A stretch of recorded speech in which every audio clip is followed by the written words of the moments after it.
I've been thinking about the good times. I've been sleeping through the long nights. Welcome to Truth Well. Welcome to this channel. If you're a new subscriber, welcome to the gang. Welcome to the family. And if you're a returning subscriber, oh, thank you. I love you so much, and thank you for being glued to this channel. If it is your first time to come across this channel, my name is True Forcer, and the short form of my name is Truth. Yeah, because that name is just so long from a girl. So from the title of this video, you all know what I'll be talking about. It's not all a lovey-dovey video. It's not a fun video. It's more of a sad video or something. And if you're watching my videos without subscribing, 80% of you guys are watching my videos without subscribing. Please subscribe. It does not cost you anything. It is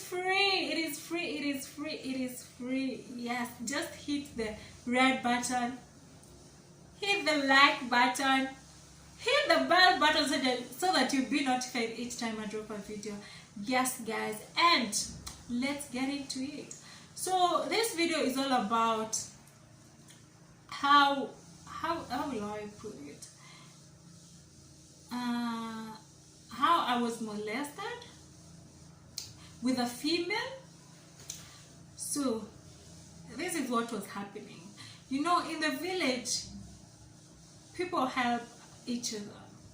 People take other people's children and take them to the city to work for them. If maybe that girl finished high school, and you know those days people used to finish their primary levels and they don't have a way to, or their parents don't have means to take them to a higher learning, you know.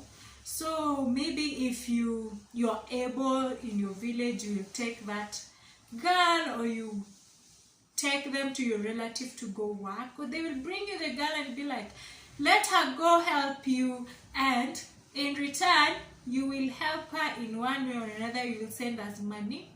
So that's how it was. So for this particular time, this lady's dad used to work in our home as a security guard in the village, and the lady finished, I think, her primary levels, and the dad and the mom didn't have a way of taking her to high school, and so she was brought home and she stayed for a while. I can't remember how long she stayed, but she stayed for a while because she was waiting, or before she left to come stay with my auntie as a help. She was staying with us, and I think it was a period of her being examined or something. But I come to ask myself, why was I sharing a bed with this person who I don't even know? And this person used to be sweet to me, used to play with me and tell me stories.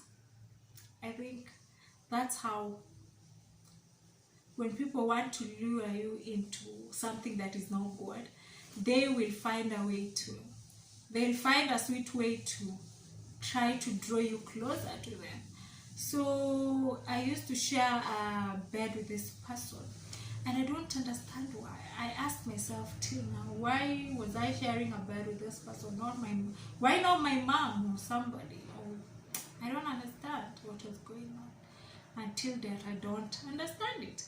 So this person used to tell me stories. I would go to bed either earlier, or she'll tell me, if you're going to bed, wait for me, I will tell you a story and then you will sleep. And you know, kids are always excited. Like, you will tell me a story, or you'll give me sweet or something before I sleep. And we used to sleep earlier than everybody else. So I'll go to bed, or she will take me to bed, and also she will retire to bed. And it reached a point whereby, when I remember, this person used to, this lady, let's call her R, because her name was starting with R. So I'll just use the initials. So R would touch me when I'm sleeping. I would just feel like somebody is touching my thighs, and I didn't understand why. And most of the time, I would either move or something, and she'd just be like, I am checking on you. Or I'll wake up and look at her and I'm like, what is going on? Why are you touching me? I don't like when people touch me. Like, I don't. It makes me feel a type of way. So she was like, don't worry. I was just checking whether you're covered or something. That's how they behave. I was checking whether you're covered or something. So I'll go back to sleep. When I go back to sleep, I'll feel somebody is touching me. And this person will touch me inappropriately, and I'll wake up and look at them, and she'll be like, it is just fine, go to bed. She'll tell me to go to bed. But this person had an agenda. She had an agenda. I had an agenda. It's like this person is trying to transform you into something you're not. And when I remember about the scenario, it usually makes me angry and sad. And it just makes me sad. It makes me emotional sometimes. I remember it and I cry, because why would you do such a thing to someone else's child? So this person was, people's children these days are, how will I say it? They're exposed into sexual acts when they're at an early age because of people, maybe your parents have trusted or something. So I think this was ours agenda. So I will sleep and she will wake me, she will touch me, she will touch my breast, she will touch my thighs, and she will try to, it was just, I don't even like remembering it. So I'll go back to sleep. In the morning I'll wake up and I'll tell her, I don't like the way you touch me. And she'll be like, I was just joking with you, I was just playing. There's no big deal. And I'll be like, okay, what type of a game is this? Whereby somebody's touching your breast. So another person is, like this person is touching your breast, is massaging your thighs. It was just not okay. But I don't usually understand why I didn't tell anybody, because I was also afraid in a way. So it reached a point where it was just getting dangerous, more and more dangerous. It was just getting hotter and hotter, let me just put it like that. So it reached a point whereby this person started demanding things that were just not okay. She wanted me to touch her. She wanted me to touch her breast. She wanted me to just do things that weren't right. She wanted me to touch her private parts, and I was like, I'm not going to do it. I am not going to do it. If this is what it's all about, let me go sleep somewhere else, but I don't want to sleep with you anymore. And she will choke me as if she wants to kill me. She would grab me in the blanket and choke me. She would choke me and tell me, if you're not going to do it, I will kill you. And I'm like, it's fine if you want to kill me, but I'm not going to touch you. That's not how. For me, I just knew it wasn't right. It wasn't right to touch. Like my grandma used to tell me, nobody should touch you in your private part, and you should not touch anybody in your private part, whether it's a lady like you or a guy. Don't, because that's wrong. And this person will choke me every night. If I say no, she will choke me and take my hands and place them where she wants me to touch her.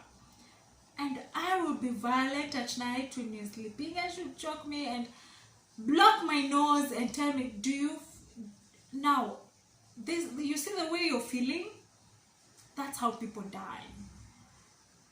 And I will just tell her, please, let me be. And at some point I used to be like, she would tell me, if you tell your mom, if you tell anybody,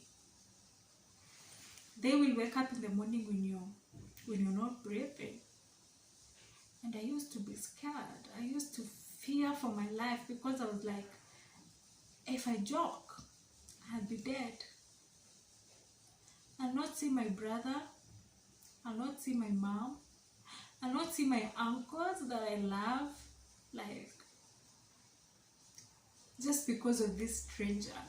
And every time I remember about her, it makes me angry, it makes me sad, it makes me emotional. Because why do such a thing to someone you don't know, to a stranger, like to someone's child? And that's what people's children are going through. They're being introduced to sexual acts very early, and their parents don't know, because there's something happening. This predator is doing something. She's being sweet, he's being too sweet, either is being scary. It's either being scary to your child, and then your child is afraid to tell you, and they have no way to explain it to you or to tell anybody, because they feel they are going to die. And that's how I felt. I was going to die. Like, I will die, and I will not see my mom, I will not see my brother, I will not see my uncles, I will not see my grandpa and my grandma, and I love them so much. And it was just like, I will persevere, nitavumilia. And till date, I don't understand why I used to sleep with a stranger, because she will choke me, and every night she will tell me to touch her private parts. And if I sleep, she'll pinch me, and she'll block my nose and tell me, if you tell anybody about this, they will wake up in the morning and they will find you breathless, and nobody will know what happened to you. They just know you died or something. Maybe you choked to the blanket or something. And it used to hurt me so bad, because I can't open up to anybody. I can't tell anybody whatever this person, whatever R is doing, whatever R is telling me to do. And it made me grow up to be a distant kind of person. And I was so quiet, and it made me grow to be a person who shared less.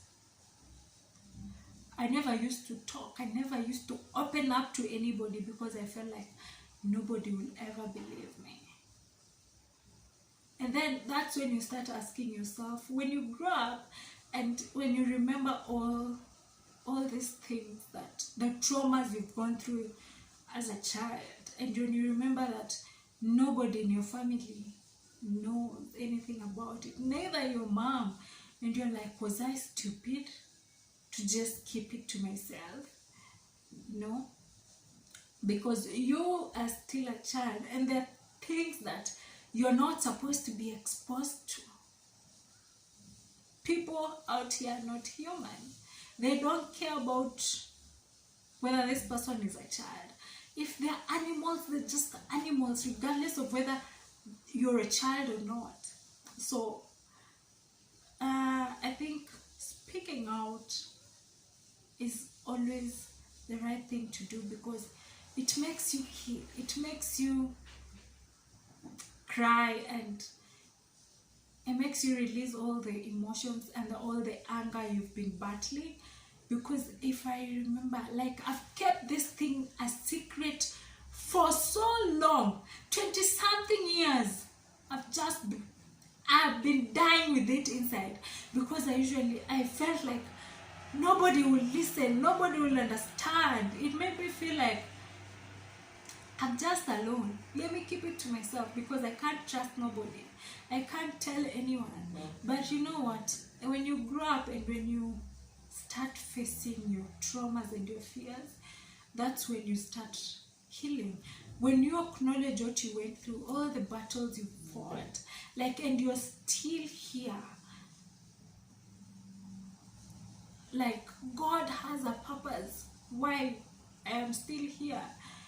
He wanted me to be here so that I will share my story with somebody, so that someone out there who wasn't opened up about what they went through, they'll be able to talk and they'll be able to open up and they'll be able to heal the traumas and the pain they're having, because that's something that makes you have anger in your heart. It makes you hate people. It made me hate that person with passion, and still I try to let go, but I hate that person with passion because why do that to me? You're not even, I don't know who you are. And it makes me angry sometimes because I'm like, how did I find myself sharing a bed with this monster? Because you don't do such kind of things. The content children are not supposed to be exposed. Because if there's an opening in someone's life, it will keep on hurting them. If that opening wasn't good, it will hurt them and it will destroy their life until they figure out that it's time for them to heal. And I think those are the things that made me always to be quiet. I never talk to anybody. I never open up to anybody because I'm just like, nobody will believe me. Do I even matter? Am I even worth it? Will people even listen to me? You know? And that was just sad. It was humiliating and disgusting. Like when this person who is just, a grown up, a monster, exposing you to things you're not supposed to be exposed. This person wanted me to perform oral sex. And when I remember it used to hurt me so bad that I would cry. I would cover myself in the blanket and I would cry and I'd be like, why was my life that way? Why was it that way? But things happen in life because, what doesn't kill you, it makes you stronger, it makes you a fighter, it makes you a warrior, and it makes you a conqueror. And that's why I have this platform here to talk and share my experiences and my traumas, and just for me to heal. And I know somebody out there has gone through the same, or someone's child is going through the same. And parents, please always tell your children, be friends to your children, help them talk, know what is going on in their lives, what is revolving in their lives, because the thing that is happening to your children, if you're not present, you don't know what is going on in their lives. They are hurting somewhere. And that's why we have people who've grown up to be toxic because they didn't have time to heal the trauma they went through in life.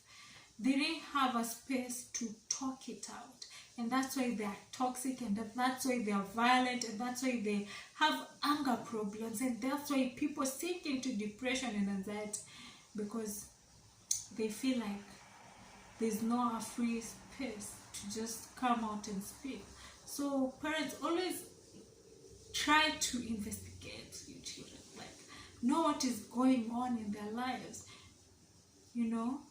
And for me, I don't blame anybody. But for most times I used to blame myself.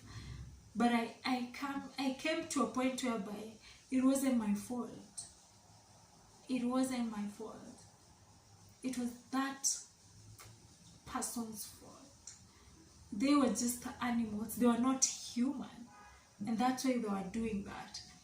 And you never know what they went through. Maybe that's what happened to them, and now they are trying to pass it down to someone else's child and destroy their life. So guys, thank you for watching this video. Thank you for listening to my story, and thank you for the love you've given to my other videos.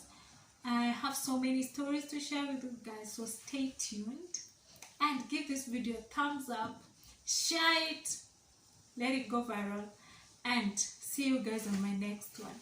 Bye.